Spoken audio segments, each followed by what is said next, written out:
Judas Iscarioti akamuramba Jesu achida ndaramo. Salamu aleko sunge ndava bosi Rubeni na Doni. Ivava vaunoti ndevako kungobva pauri vosimbisa muvengi wako. Vanotaura nezvako amenako. I am a Pharisees, I am a Judaya. Vanokupfeka neplastic smile vachikupaisa makuru wanu. Vele I am a kundwanu. Godo riri pauro unorwadziwa kana ndine kauro ugogo. Vaunoswera navo uchiti vanhu kwavo ndo vavengi vacho. Zvauchatofira makoko wadiwa mbomira kutamba nemboko. Vanokutakudza sichoko vasopo. Ashotwa ngarudze abaiwa muke mungabude. Usasomanikidza munhu kuti akude. Anenge yapara mhosva dzake ngasungwe. I am a Pharisees, I am a Judaya. Vanokupfeka neplastic smile vachikupaisa makuru wanu. Vele I am a kundwanu.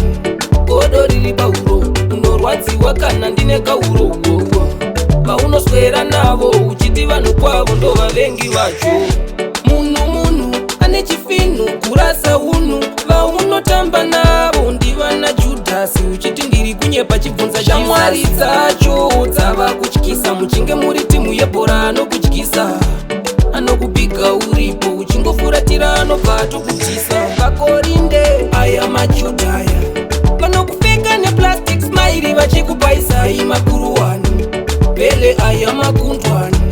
Godo riri pauro unorwadziwa kana ndine kauro ugogo. Vaunoswera navo uchiti vanhu kwavo ndo vavengi vacho. Zvauchatofira makoko wadiwa mbomira kutamba nemboko. Vanokutakudza sichoko vasopo. Ashotwa ngarudze abaiwa muke mungabude. Usasomanikidza munhu kuti akude. Anenge yapara mhosva dzake ngasungwe. I am a Pharisees, I am a Judaya. Vanokupfeka neplastic smile vachikupaisa makuru wanu. Vele I am a kundwanu.